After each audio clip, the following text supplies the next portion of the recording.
My first time in Madagascar was in 2016, and the same story from every single person was that there's no school, no facilities.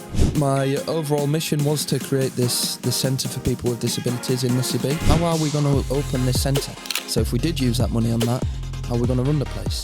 The dream is dead.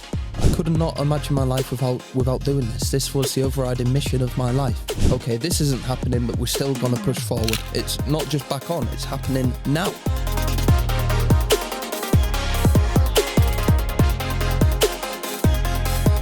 How's everyone getting on? Welcome back to another episode.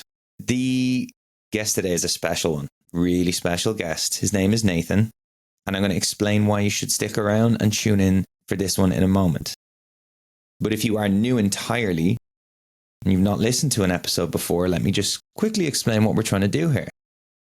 The aim with Quittable is to speak to and help people who are in jobs that they just don't like. I myself was in a high-paying sales role and just didn't like it, but felt kind of trapped to it. I got out, started my own business, and now I'm pretty flexible. If that sounds like you, tuning into this show will help you see other paths that you can take, whether it be building businesses, whether it be running a non-for-profit, whether it be anything in between. And hopefully you can see that your position is quittable and that you don't spend your life doing something you don't like. As for my guest today, Nathan. Nathan is truly one of the most inspirational people who I know personally. What he does is help disabled children on a remote island in Madagascar get access to education, something they have never had before. In the discussion, what we go through is what his life is actually like on this remote island, the many setbacks he's faced in getting this school up and running, how he's motivated by purpose rather than money. And look, whether you are involved in non-for-profits or maybe you don't care for it too much, you will be deeply moved by this man's sacrifice, his commitment, and dedication to this cause he's given himself towards. So, sit back, relax, and enjoy the episode. So we're live? We are live. Good to be here. Nate Dog, I have been very, very excited for this. And I think it's because every time I see you and every time I see someone else meet you for the first time, their reaction, how inspired they are, it's very humbling for me to see it. And I love to see when new people meet you. So very excited for this. Thank you. Yeah, thank you for inviting me on. It's good to be able to share my story with other people that may have not heard it yet. So yeah, thank you.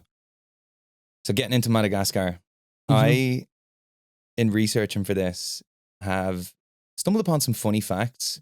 One of them was that because Madagascar is so remote, 92% of mammal life there is completely unique. Endemic, yeah. Yeah. Like what sort of shit are you seeing out there? And that's not just mammal life. This is all flora and fauna, so that's plants as well. So if you look at the world however many years ago when it was Pangaea, when all the continents were together as one and they slowly drifted apart, Madagascar was stuck between mainland Africa and what's now India. And as they drifted apart, Madagascar became its own island with its own unique ecosystem. So most of the animals that are on Madagascar are unique to Madagascar. So there's a lot of weird bugs, lemurs, chameleons, lots of cool reptiles. You get some other animals that you find in other parts of the world, crocodiles, flamingos, stuff like that, pigeons, dogs, cats. But in terms of the unique stuff, yeah, there's a lot of lemurs, especially in the area that I am. Yeah. Black lemurs, chameleons, panther chameleons, and lots of cool marine life as well. Chameleons are so cool. Beautiful animal, one of my favourites. So take me back then to your first trip to Madagascar, and I'm really keen to get into what the lab charity looks like now and its current form, but let's just go back to your first trip and how this all started. The origin stories of it, really. Yeah. So my first time in Madagascar was in 2016, and I was there as a volunteer. As many people do go volunteering in the early 20s. The difference with me was that I was already sort of a teacher. I'd done my teaching apprenticeship in a special needs school up north. And in the final year of that apprenticeship, I was saving my money. I was looking to go somewhere abroad, looking to do teaching abroad. Didn't just want to travel, didn't just want to do gap year stuff. I wanted to teach abroad. Never travelled before, never travelled prior to this, and didn't really have a plan of where I wanted to go. So just sort of searching on Google. I can't remember exactly what I searched, but something led me to a volunteering website which had many different options, many different countries, and I don't know why I chose Madagascar. No prior connections to it, nothing that brought me and Madagascar together. Nothing. It wasn't a country that I was always obsessed with, and here was my chance. It was just by chance. 6 months later, I was in Madagascar, volunteering, and that trip itself helped me see inside the world of non-profits, how non-profits work. I paid a lot of money to volunteer, and as did the other volunteers that were with me. They paid a lot of money to volunteer, and all of them were unsatisfied with the organisation that we were with. The money was not being used correctly, shall we say. If we all paid £2,000, there's 15 of us, they've got a huge pot of money, and then they're still asking students to come and learn English. They're still asking students to pay to come and learn English with us. So I sort of saw through the corruption of non-profits there. And that's what gave me the inspiration to then create Lab and go back out and sort of do it myself. Wow.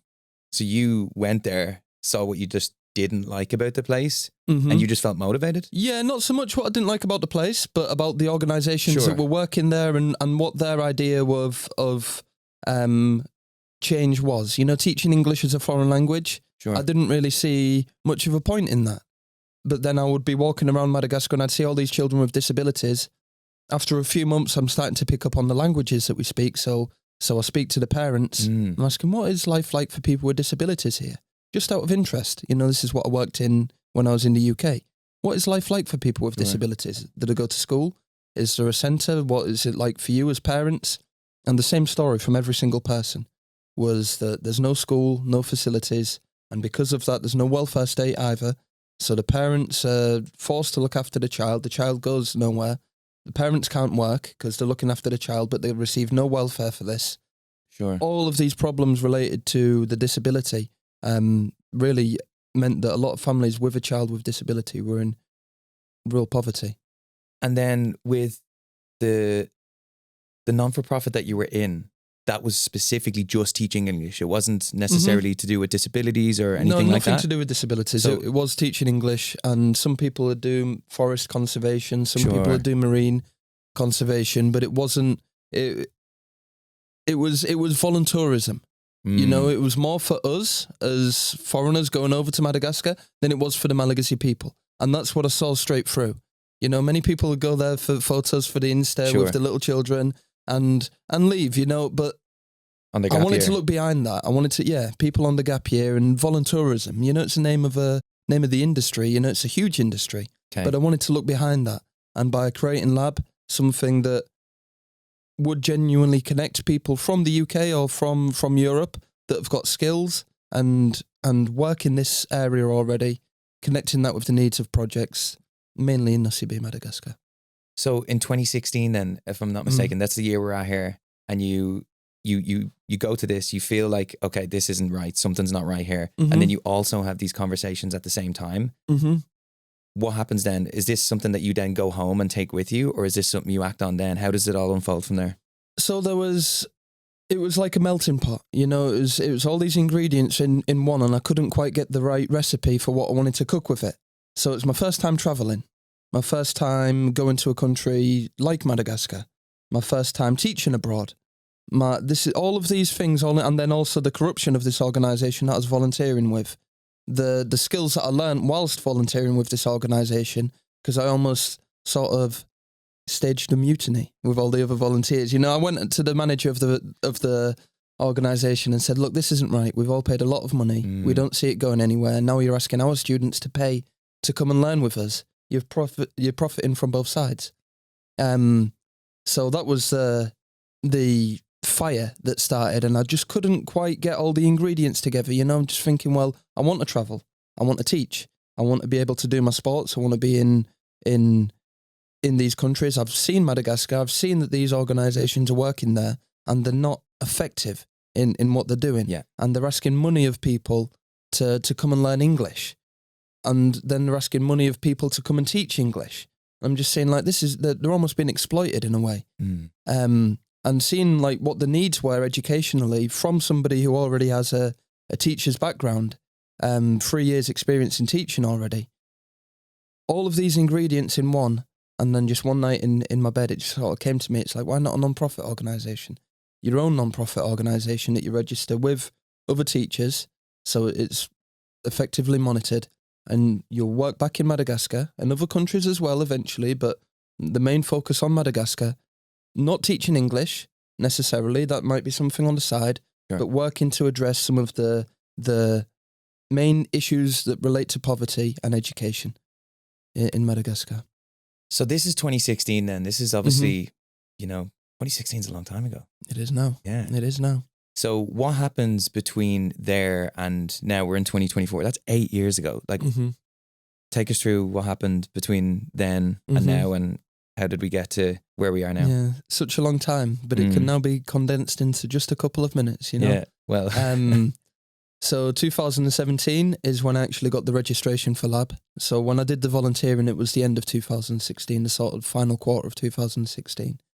So early 2017 is when I'm having all of these thoughts. I've just come back from Madagascar and want to teach, I want to work abroad. I want to support this island in Madagascar, especially. I want to be a competition almost to this other non-profit that was working there that wound me up and that annoyed me and that I could see right through. So finally got the papers for registration of Lab in 2017, officially a non-profit organisation in the UK. And I was like, right, now it's a non-profit, money's going to start flowing in.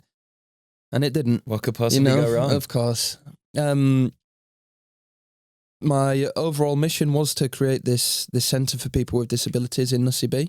That was the principal mission of the organisation. Yeah. And I've posted it on my social medias. I've got a few hundred people following me, a few hundred friends on Facebook. I thought, money's going to fly in. Of course it doesn't. Like, I look at my own behaviour when donating to charities. You're reluctant. You want to see people with a track record. So that was my first big wake-up call. My background's in teaching. I'm not a businessman by any means. And I just thought, I had the idea and the mentality, if you build it, they will come. No, they won't. You've got to prove that your venue is worth coming to once it's been built. You've touched on something that's like anyone who has started their own business or started their own venture, that is the biggest thing that trips people up is your own expectations. You just think everything's going to work out. And it just, sometimes you just need that wake up call. But I'm kind of grateful for those times, like the money not coming in when I first put out a fundraiser. The money not just automatically coming in from friends and family, and then it gets shared around on Facebook and people think, yeah, I'll give £20, and I'm thinking, by the end of the year we might be able to raise £10,000 and be able to set up this project and be running a centre for the next 2 years, blah, blah. Yeah. It doesn't happen like that. Yeah. But I'm kind of grateful for that because it gives you an appreciation of the funds that you do raise. And maybe if you relate that to business, a first sale that you make, if you make 10 cold calls and none of them work and the 11th you get that sale, it feels so much nicer than if you just make that first one and it comes through. Like now I realise the value of a donated pound. It's very hard to get people to donate the money. And I want to prove that what I'm doing is worthwhile. So it's been years of building that reputation to get people to donate. So my first step, what I did in 2017, after realising that I couldn't get any donors, was to take out a loan in my own name. Well, it's all paid off now, so I'll maybe tell the truth on camera. It was under the name of Mrs. Nathan Stapley. And that's what got me the loan approval. Why Mrs.? I just kept writing applications for Mr. Nathan Stapley, got rejected, and then that affects your credit score. I think it was a mistake that I clicked Mrs. And then I just kept getting through to the next round in the loan application. I thought, I'm not going to change it. Boom. Just accepted. Because you were a married woman by the name of Nathan? Yeah. Wow. Incredible, right? So I took out that loan in my own name with the aim of paying that back over the next 3 years. How much was it? £7,500, if I remember right, to pay back about £9,500 over 3 years. Okay. And that was to finance me returning to Madagascar, renting out these facilities to work with people with special needs, to do a little bit of English as a foreign language, crash courses, to get to and from these countries, obviously, to survive within these countries, and to create like projects, under the name of Lab, under the name of Learn, Achieve, Become, the non-profit that I've created, under this name, to sort of build a reputation, and then to show people in the future, if you are going to donate, this is what you're donating towards. And it's also really a test for me. Are you really dedicated to this game? Somebody that, if you don't have that much money in the bank, like I never did, as a teacher and an apprentice and just been volunteering and travelling, I don't have any money in the bank. How much did you have? £100, £200, And was minimum. any of this money that you sourced, was this any of it to pay you? No, wasn't thinking of a salary, wasn't thinking of okay, like I'll take this much for me. This, I budgeted a project and I was so dead set on it. It's like the salary didn't mean anything. As long as I was to stay alive, through it. I wasn't thinking about, how much is going to be my cut of the cake? How much is for this? It's more about, this is the project. If I make it through this project, I'm going to pay, it'll pay my flights and stuff out there, and it'll pay my accommodation whilst I'm living out there. But I'm not going to come back with a wedge of money in the pocket. I took out a loan to do this. I financed it out of my own loan that I've just taken. It's very much not about you. That's what's so beautiful about this. And that's why, what I said earlier, everybody gets moved by your story, man, because it's so outside yourself. It's amazing. Yeah. I'm very, very humbled when I hear people give feedback to me. But yeah, it's nice to reflect upon the previous years and to talk about this story, because now when it's been running, and now that it is running, and now that I do get a small salary, it's nice to look back on that and think I did make the right decisions in going for that leap of faith, and how that's played out now in 2024. And now that we do have a school running, our Centre for People with Disabilities up and running, and we do have all these other projects, it was worth me getting in that debt. I paid it off, We interrupt this broadcast to provide you with something free. If you're liking what we are doing here and would like to hear more about what we're learning, please go over to quittable.me, pop your email in, and I will send you 1 email per week. Promise, no spam. Cheers. I feel the same way when I think about the early days of my business, and even speaking it in the same light as yours feels like an insult almost. But I do remember back to days when it was just really shit, really hard. I questioned it. I was like, hang on a minute, what's going on? It's really rough. It's not worth fun. it, like everyone doubting you. You don't see the results. You don't see the results. The results seem so far away. But when you stick it out, you can look back on those days very proudly. Yeah, persistence pays.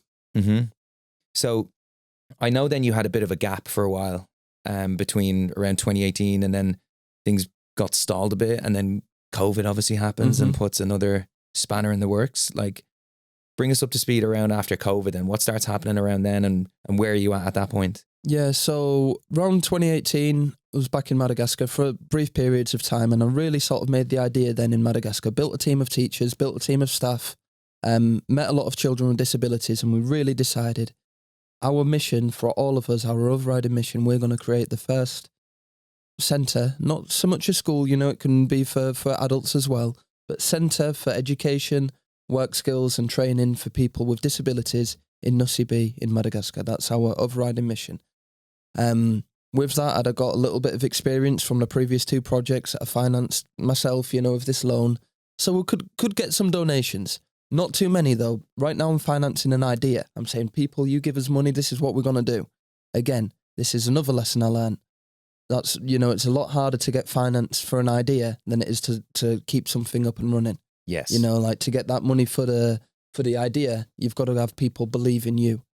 So again, fundraising was slow. We had a mission of £15,000 to raise, and that would cover the running costs of our school for 1 year. We were looking at almost like a miracle to be able to get the school built. We were looking at other people that would be able to do that for us, but we were focusing on raising enough money to run the school. Pure running costs. Yeah, £15,000 was our intention. Took from 2018 to late 2019 to get that money. And that involves a lot of things, that involved me moving to China to raise my own money, to to work in a school there to get a good salary. Yeah. Different meetings across different points of the UK, you know, sometimes driving home empty-handed. But all of that just to get this £15,000. It comes to late 2019. We've struck a deal with an organisation that we're going to donate some land, a government organisation in Madagascar. Okay. And then another organisation that we're looking at just covering the simple building costs. So it wasn't going to be a fancy building, but it was going to be, we'd have our land, we'd have a little wooden building to work out of, and this would be the disability centre. And as time went on, we'd be able to expand it. Early 2020 comes around, pandemic, Madagascar's closed all the way through till 2022. And, you know, it seems as though the dream is dead. You know, it doesn't seem completely dead, but there's very little hope. You know, I'm clutching at straws. You know, I'm making Skype phone calls to all the parents. I'm saying one day I will be back. I promise you, you know, like... The parents of the kids? Parents of our students, and then all of the teachers that we'd formed a cooperative with as well.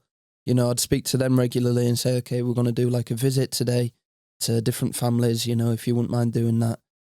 But, you know, the pandemic made it difficult as well. You don't want to be adding to that in Madagascar. That made things very difficult. But at the same time, my sole focus wasn't just on Madagascar. Got some small other projects that I was, you know, testing the waters with as well. Because my vision for Lab isn't just Madagascar, it's worldwide, but starting in with Madagascar. So what happens then after that? The pandemic is finished. Mm-hmm. You're hopeless, as you put it. Yeah. And things are seeming less certain. Yeah. How did you go from there to like where you are now? Yeah, pandemic slows down. You know, like what was once sort of a fire that seemed roaring is now just on its embers. You know, it's my job to get that fire roaring again and, you know, really make people believe, make myself believe as well that this centre will one day open. So 2022, I went back to Madagascar after 4 years.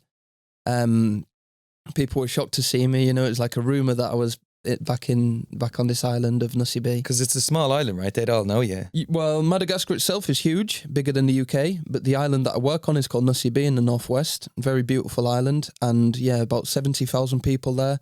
And people do know, you know, like, yeah, if you've been there long enough, people know your face, people know your name, people know your mission. And yeah, the rumours were circulating that, oh, I've seen Nathan, he's with his skateboard, blah, blah, blah. Yeah. He's back, and then we arranged a meeting for everybody, and I said, look, this is what when I was speaking to you in 2018, and we came up with this idea, it wasn't a lie. This is what I want to dedicate my life towards. You know, I've left it all. I was never a multi-millionaire, but, you know, I left it all behind in the UK and let all these other countries where life might have been slightly easier for me to do this. And this is the overriding mission of my life. And I assured the parents that this is what we're going to do. So again, the embers now start a small fire roaring. I'm trying to recontact all these people from that had promised to donate the land and promised to build the centre, get in touch with all these people again, and finally get a meeting with the organisation that promised to give us the land. You know, they've got lots of land that they don't use anymore, and they give it sometimes for social projects. Had a meeting with the guy. He didn't seem too keen on it as he did a couple of years ago. And then I got an email from him one day. He's like, yeah, we don't do these projects. We don't give land anymore. If we give land, we sell it. I was like, right. So the whole thing. Back to zero. The whole thing. Yeah, late 2022. Back after to zero. 2016, you were over. Mm-hmm. It's now 2022. Yeah. And the whole thing gets pulled. Yeah, pretty much. Pretty much. You know, like the idea, the whole thing didn't get pulled. The idea of what I thought it was going to be got pulled. Sure. And that led me to readjust my mindset. For a couple of weeks, I'm out there in Madagascar thinking like, well, what is the point? You know, like what is my new strategy? How are we going to open this centre? You know, like this takes a lot of money to buy land, and it takes a lot of money to build a centre. Huge amount of money to do this. How are we going to do it? You know, if we've got £15,000, you know, it can go a long way in Madagascar, but it can't buy your land and build you a school. That was your running costs, and that's too. a running cost as well. So if we did use that money on that, how are we going to run the place? I remember speaking to you in those days. Mm-hmm. That was and is a testament to your resolve. You were there. You were there Truly. when I actually got the email itself that said, we're not interested in giving the land. So I'm thinking, and right. I felt and I was that. flying back to Madagascar the day after that. Yeah. I'm thinking, right, so how am I going to work this? Yeah. And, for a guy, obviously, for anyone who doesn't know you, you are always smiley, always upbeat, and always determined, whether it's in your endeavors in Madagascar, whether it's when you're on your skateboard, you're always very determined. And I saw that zapped from you at that point. Truly, it was hard to see you like that. How did you bounce back? Well, it's also, I was disappointed at that time, but I could not imagine my life without doing this. This was the overriding mission of my life, So if it's a setback more so than a killer, something that cuts off the mission right there. It was more of a setback. That's how I was to look at it. Reframe my mentality. Okay, this isn't happening, but we're still going to push forward. We got to around Christmas time, and I was thinking, okay, so maybe we'll rent a facility. A place that already exists, we'll rent it. Looking at all these places, old car washes, none of them were good, old restaurants. And you've got to think as well for people with disabilities. There's certain things for accessibility that, it doesn't exist in Madagascar generally. And then places like car washes and restaurants, not ideal as like a school educational setting. And it was Christmas Eve in 2022, and I was up this sort of hill looking, it was like a good viewpoint. And I'm thinking, like, what are we going to do for 2020? And how are we going to get this place open? And I'm looking around, looking down from this hill, and I see this old school that I'd volunteered at. The first time I went in 2016, I'd spent a bit of time volunteering at this school. And it was an agricultural school, and it was in the forest, and it was quite hidden. So that's why I hadn't been back there. And I thought, what about that place? Beautiful school. And I've not heard anything about it in years. I always kept my finger on the pulse of the island, saw what was going on, but I'd heard nothing about this place. So that sort of re-sparked the fire in me. Christmas Day, following that, obviously couldn't go on Christmas Day, but Boxing Day, I went to visit this building, like, how does it look? Is there people learning there? Is it still a school? And I could tell it was abandoned. And normally that might bring people like a bit of, you see in a school that's abandoned, it's like a miserable metaphor. For me, that was the best news that I could see, the perfect visual for me. This place is abandoned. We're going to rent this. Found the landlord, started speaking with him. We struck up a deal of a year, and so that was in January of 2023. So yeah, struck up a deal that lasted just until this July, just gone, to rent that facility. And then boom, all of a sudden, it's not just back on, it's happening now. Called up all the parents, called up all the teachers, and said, we've got a place, looks ideal, we've got a contract ready to go, we can sign this, we can open the centre, it can be up and running. I just want all of your approval. Everyone loved it, right in the forest. Wasn't perfect, but we made do with it. And yeah, the all lifeline of a sudden, you needed at that point. Yeah, from seeming as though it wouldn't happen to all of a sudden, not just that it will happen, it is happening right now. Yeah, great feeling. It moved very quickly forward after a big setback. And sometimes you just need to just stick it out, and you will probably be like not far off a lifeline. Again, persistence pays. And if it really is your passion, and if it really is your calling and what you love, and something that you really are willing to dedicate all this time and all this energy and your life towards, then what's strong enough to make you give up? There's nothing that would make me give up on this mission. Like, I feel this is my life mission. And now that the school and the centre has been opened, it doesn't end there. It only continues from there. But it was a huge chapter in my life to be able to open this. Not just for myself, but for everybody involved. The parents, the students, the teachers, the community, everybody involved. It's a huge chapter for this, and it only goes on from there. How many students are there? We've got 42 students enrolled at the moment, and we also have a programme for all the parents. So all the parents are involved in a cooperative, and they all work at the centre.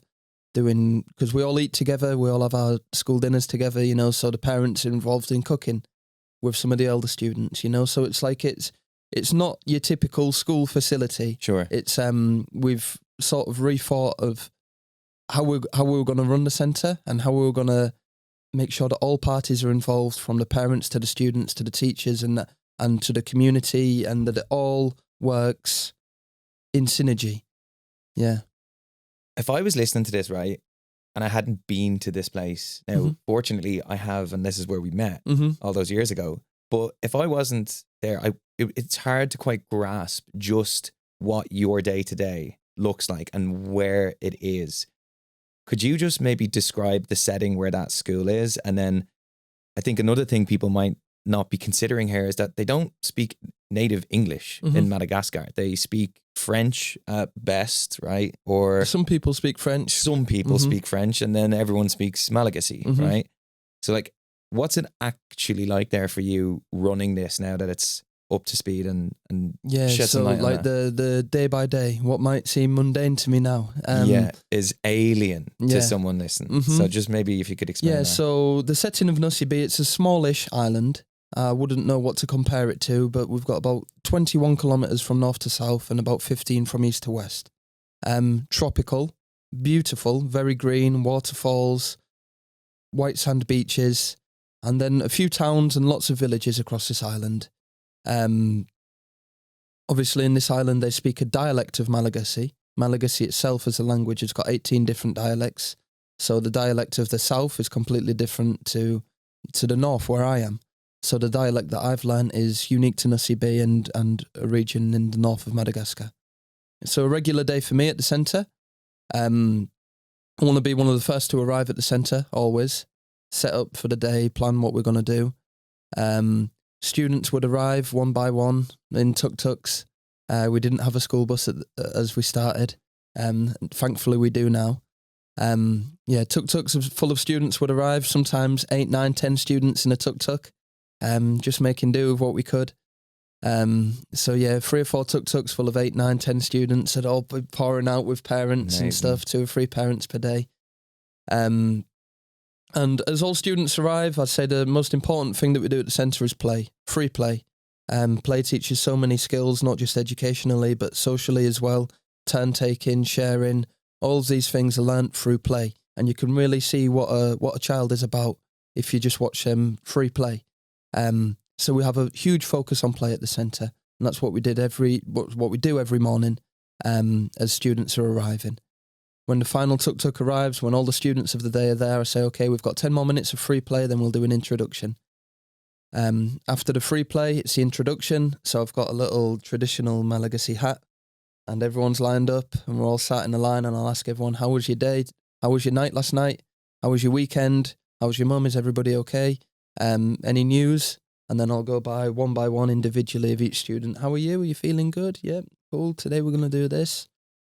Each student, just so I'll stay up to date with them and just so they've had a little bit of one-on-one time with me as the lead teacher. From there, we'll go into an educational activity. Might be reading, writing, number work, something even related to sports, but always an educational activity. We might have a theme of the day or a theme of the week and relate that to all of them. 2 different teachers taken off 2 different groups, a slightly more advanced group and a group that are less able. And we do all that. They do their different educational tasks. Then we come together again at lunchtime. We all eat. Some of the elder students have helped prep with the lunch as part of a life skill. They're doing that alongside 2 or 3 parents, so the parents get a salary for the work. We all eat at lunchtime. We all eat together. The afternoon, certain students will help with washing up. Afternoons are always free as well. Free play, free fun, sports. Do that until about 3:30, 4 o'clock, and it's home time. Wow. Sounds very beautiful when I say it like that, but there's lots of little stresses throughout the day. Even just the image, and I think this will give anyone who's listening an idea of 8 kids arriving in a tuk-tuk on a tropical island, tiny island in Madagascar, and you're there helping them to play. I think this is why I am so moved by your story, because on the surface, right, if I hear a non-for-profit and I hear of, doing your work in Madagascar, of course I'm instantly quite moved by that fact alone. But when I actually think about your day-to-day versus mine or versus someone's listening. Like the micro. The little things you're doing. And you know what? The difference that you're making to those kids' lives. Because before there was nothing, right? There was Nothing on Most that of our island. students had spent 10, 15 years at home, not Wow. leaving the village, sometimes not leaving the garden. Amazing. And so you've got the parents who are working with you as well, and you're employing them, which is, I mean, again, another box ticked on this mission you're on. Like, what's it like managing people in a different language? Like, how have you had to how do you manage people? So we're all on the same page. That's a great thing about it. We are all on the same page at the centre. It all feels like a family, and bringing in the parents, it helps us as much as it helps them as well. We get to know the students a little bit better. The parents might say, "Oh no, he doesn't eat shellfish. He can't. He's got an allergy." We now know this. This is a country where none of these sort of records would exist prior to that. Managing people in a different language. One thing I would say is that people are all the same. What makes people happy in Iceland might make the same people happy in rural Australia. People are more similar than they are different. Despite the language and the words that I say in a different language, I might be saying the same type of thing as what I'd say if I was speaking in English. In terms of managing people, there's been one story that comes to mind. When the centre was quite new, only been open a few months. And we'd had somebody that was really, really wanting to work with us for a long time, for years prior to this. And as soon as we opened up the centre, she just came in with a bit too much of an aggressive tone and a bit too strict, and wanted it to be a very military style way that we ran the centre. Not the vibe. And not the vibe at all. And everybody said the same thing. From students, "Oh, I don't like her," to the other teachers, like, "She's too strong," to parents, like "This place will close down if she stays here." So I had to make a decision and speak with her. So I invited her around one Saturday and I said, "Look, we need to talk about you, the way that you've been at work." Invited her around one Saturday, and I always thought of myself as not somebody that's very good at telling off. Maybe as in a teaching role, but like adult to adult, thought I maybe struggled with that. But this is different, this is like my passion. This is something that if it was due to close down due to her behaviours, where does my life go from there? So I sat down with her and this just came off the top of my head. Didn't plan to say this, I didn't write down as though it would go out. And I said, "Look," showed her some photos on my phone. I said, "This is where I was in July of last year, and it was of that really great summer that we had. Spent a lot of time with you here in London, Mexico, skateboarding and surfing. That's all I was doing, really. Skateboarding, surfing, and living a good barbecues with friends and stuff. None of this teaching, none of the teaching stuff. Just nothing professional. I was a bum for a little bit, and it's nice to look back on times like that." And I was smiling as I was showing these photos of the people that I was with and the people that I was spending a lot of time with. And then I said, this was my life, before I was here. It's really quite nice looking at these photos now. And I look back on these photos with such a smile, as she could see, and I was happy as I was talking about this. And I said, the one reason as to why I left all of this, and I'd do it a million times again, the one reason as to why I left all of this was to be here and to open this centre. And you've been with us for years. You've known the struggles. You've known what it's like. And now it's open. Don't let this fall. And it hit home with her. Really hit home with her. Wow. For the next few weeks, her behaviour she'd changed. She was like the rest of the teachers. Fun, playful, interactive. Then she slowly slipped back into strict and military style. So eventually we let her go. Okay. Okay. Yeah, I think that captures just how much it means to you and how much sacrifice you've made. That you left all that behind, and for somebody to come in and jeopardize that, potentially jeopardize it. No, thank you. One of the things that I'm sure a lot of people are thinking of right now, because the majority of people who are listening to this will be coming from, let's say they have jobs in tech, they might be working in some sort of corporate capacity, and We interrupt this broadcast to ask for a quick favour. If you are in any way remotely finding any value from this podcast, please consider leaving me a follow on whatever place that you are getting your podcasts. And if you really love it, please give us a 5-star review, as it really helps in this early stage of growth. Thanks. I certainly know a lot of people want to live a life with a lot more purpose. Mm-hmm. Okay, and that can mean many different things to many different people. But alongside purpose, it's hard for a lot of people to imagine doing it without being paid or having some sort of financial stability. And you very openly said, like, look, I'm not getting paid a whole lot of money. I've never have had much money. You said you had 100 quid in your pocket at one point. Yeah.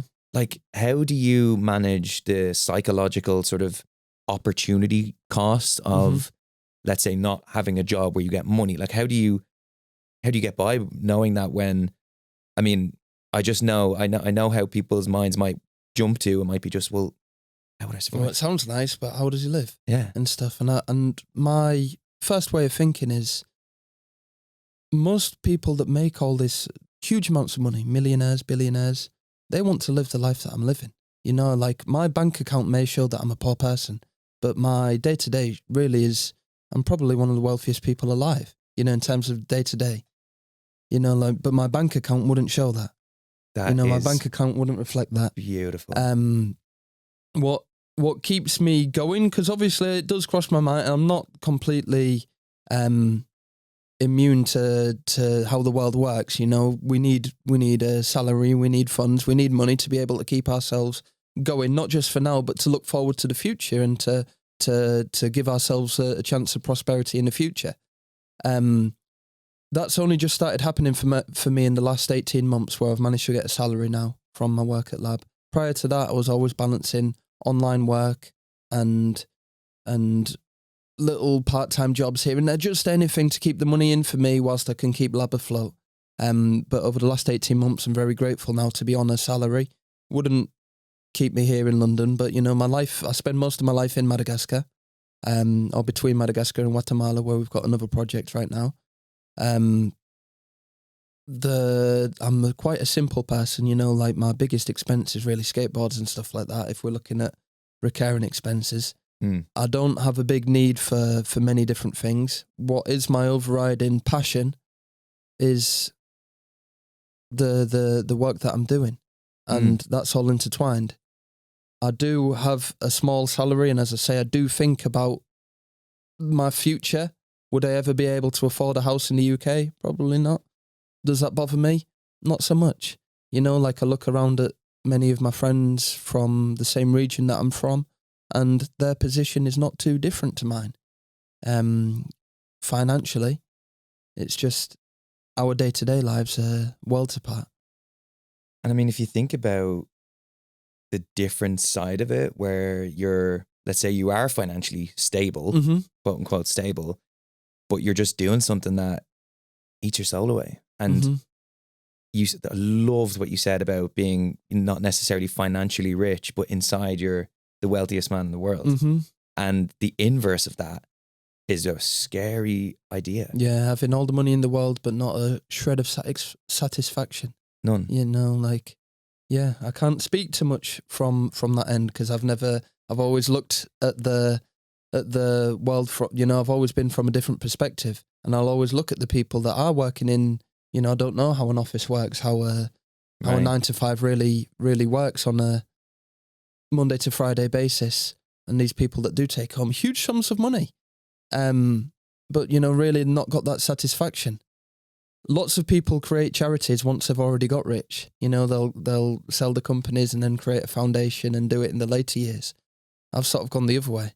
Started off poor, created a non-profit, and remain poor. Yeah. Oh man, it's just the thought, and this is one of the reasons why I've actually started this, because I was in sales for a long time, and I just found, I was getting a few bob. I was getting paid good money, you know, but I just didn't care about the thing itself. Like, there's so many nice things that go with it, and do not get me wrong, being financially comfortable and being afforded options is definitely a good thing, and it's nothing negative. It's a great thing in life, to strive towards. Mm-hmm. It's okay to try and, you know, leverage yourself and get yourself into a better financial position. But I think doing so at the cost of your own internal wealth, the way you put it, I love that. It is just, for me, it's just not, I don't want to do that anymore. Yeah. And that's why I set up this, and that's why I want to speak to people like you, because even though I know you, and even though we've had this discussion in varying ways and not quite to the same detail, it's still moving. Mm-hmm. It's still moving to hear that from you. And I'm just very confident that people who are listening are going to be moved by that. But you mentioned as well, just bringing it back to the schools and the other projects. You mentioned in Guatemala, outside, when you're not in Madagascar, you might go to Guatemala. What's happening there? So over the years, I've piloted many sort of small projects, worked in Kenya and little things in China, little things in Morocco, different countries in Central America, Costa Rica, Nicaragua, and sort of toyed with projects. They were all decent projects, but I couldn't really see anything permanent in them. And then discussing with friends over towards the end of last year, the centre's open, the charity has a decent income now that keeps it afloat. There's enough money available to create another small project. What could that project be? And if we want to make it permanent, we want it to be something effective. Something that reflects our mission as an organisation as well. Free education, free sports, working to support those that often don't get support. You know, like people with disabilities. In Madagascar also, we support children that are out of school, some of them working in rock mines, some of them working in rural villages.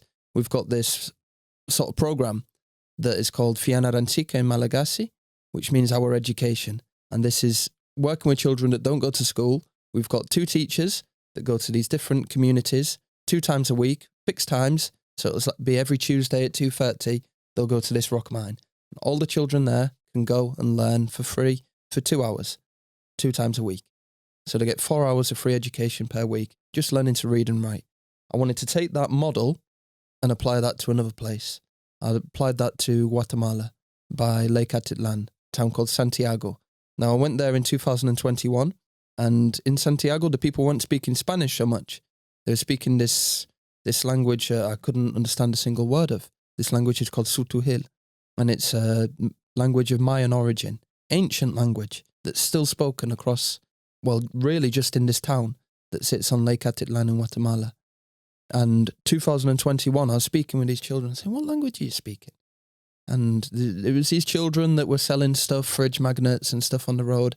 And they say, oh, Sutuhil, our parents speak Sutuhil. I was like, can you write it for me? You know, I want to see, because there's a lot of like clicks and pauses, and I wanted to see how it would look as a written language. None of these children could read or write in this language. They could speak it, but couldn't read and write. And I thought, well, maybe this is a unique and rare language that may die off in a couple of generations if literacy isn't been focused on. And then obviously there's these children in this town that don't go to school, that are spending the day selling these magnets or whatever it may be. And we need to think of a project that supports them, that also supports the Sutuhil language, without also, I'm not a fan of going in there and interfering. Say, you should be going to school, you shouldn't be selling these magnets. You never know the backstory. But if I can just offer a platform for free education, 5 hours a week for these children, that focuses on Sutuhil, this language, as well as Spanish, literacy, numeracy, basic skills, and that gives people a good platform, a good base level of education. Wow. So the Escuelita project is in 2 communities around Santiago. We've got our teacher, Mariano, super dedicated guy, amazing teacher. 2 times a week he goes to one community, 2 times a week he goes to another. Free education, both of these times. Reading, writing in Sutuhil, but we'll also do other activities. Music, arts, cultural activities to bring in other students, and then that connects students that go to school with students that don't go to school. And really the focus is on literacy in Sutuhil and Spanish, as well as cultural activities. So that's what's going in Guatemala. That's been going since January of this year up till now. And yeah, that's looking like it could be permanent. I'm just laughing because You find it funny. it's even though I know you, it's mind blowing to me just how much everything you do is outside you. Mm-hmm. You're not driven by anything other than helping people. And I Mhm. think everyone can take on some of that into their own world, and we'd all be living in a better world, right? Mm-hmm. We talked a lot about purpose and how purpose has been the embers that have been going out and then they've been lit back on for you, and then you've Mhm. gone and just created this thing when all hope was gone. And it's because of the purpose. It's because of what it was rather than what you were going to get for it. Mm. And that seems to be, and I know it was for me too, until I feel like what I'm doing now feels like that for me. But for a lot of people, that seems to be the missing component. Purpose, the thing that they really care about and have and are dedicated to and are willing to sacrifice for. How would you say for someone who doesn't have that, how could they surface it or uncover it? Well, purpose doesn't necessarily need to be a charitable act. It's just, what would you do if you were, it's a typical question, if you did have all the money in the world, how would you spend your days? And most people do that with charity. You look at Oprah Winfrey and all these other people that build schools and have a foundation, all these people that make money, but maybe the purpose doesn't feel fulfilled. They always turn to charity. It doesn't mean that charity is the answer. Some people might, what fulfills everybody on a day-to-day basis? If you did have all the money in the world, how would you spend your time? Like, what would you do with it? And then would you be able to make that work in the real world that we've got around you now? If it is playing golf, well, look at becoming a golf coach. You might take a 50% reduction in salary, but is that internal wealth, would that be a lot stronger for you? Your purpose really defines, like, what would you do if you were just given a credit card that had no limit? Like, what would you really do? Yeah, you can buy this, buy that, but that eventually that's just not going to feel like anything. What would you really do that would feel like a mission, feel like, because it is almost like business, you've got to contact all these people, but with a nice ending.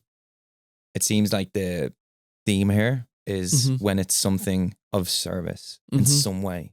If it's setting up a non-for-profit in the middle of nowhere, or if it's teaching somebody how to improve their backswing in golf. Yeah, maybe that is maybe 'Cause- service is purpose. And I think in having a purpose, now this is a little bit deep, but I think in having a purpose that is outside yourself, you inevitably help yourself anyway. Like, it's kind of subtly this selfish act in a way. Yeah. Because you get this good feeling about yourself because you're doing it for everyone else. Yeah. It's this double-edged sword. Yeah, I would agree with that 100%. Some people, some people drag the story out of me about the charity and, oh, he's so selfless. And I say, I'm kind of a little bit selfish. Makes me feel good as well, it's not the reason as to why I'm doing it, but I don't leave it feeling like, oh man, can't wait till I retire. Yeah. I'm not like that at all. So just rounding this off, okay? You've told this amazing story about how you've gotten from a hopeless point, and even before that to how it started to a hopeless point to then getting to school. And the danger potentially might be like, okay, I've got it here now. I'm at this point. Like, where do you go from here? What's like your next sort of, what's in the crosshairs for you? Like I referenced earlier, it's a lot harder to get funding and people to support an idea than it is for them to support a concept that exists already. Now the centre exists already, people have seen it, and people have seen the results. And that brings in a lot of funding and a lot of eyes and a lot of people that are impressed with this. I'd only hope that our mission continues on the same path. What I've made is like a blueprint for working with people with disabilities in Madagascar. That can be replicated in other parts of Madagascar. The model that we use at the Sunrise Centre, that is not unique to Nussey Beat. That could be implemented anywhere, where you focus on the parents, have a cooperative of parents, the play-based learning for students, which transitions into life skills, all alongside the parents and the sort of teaching styles. This could be made as a model, and this could be replicated in other parts. Same with what I said about the Fianna Ransika in Madagascar, working with children that are in rock mines or in rural communities, sending teachers to them rather than sending them to school, sending teachers to them to get them to a basic level of education. That's the same thing that we do for Escuelita in Guatemala. These are models that can be replicated in different places. Had an idea the other night. I've not sat down and typed it up yet. You're first ones to hear it, but school in a bag. So the idea of school that could reach children that don't go to school typically, might be street children or rural communities, but again, sending teachers to these facilities with a bag that might have like a pop-up tent, pop-up gazebo, that would serve as like a school for 3 hours a day. And that's an idea that just had the other day. I'm always full of these ideas that I'd love to keep pursuing and seeking funding for. It sounds like that's what you would do with the unlimited credit card. Mm-hmm. Absolutely. Yeah. So I think anyone, and this is one of the main reasons I wanted to get you on, is because anyone who hears your story is instantly moved by it and instantly wants to support you because you are just out there truly walking the walk, my friend. Mm-hmm. There's a lot of people who talk that.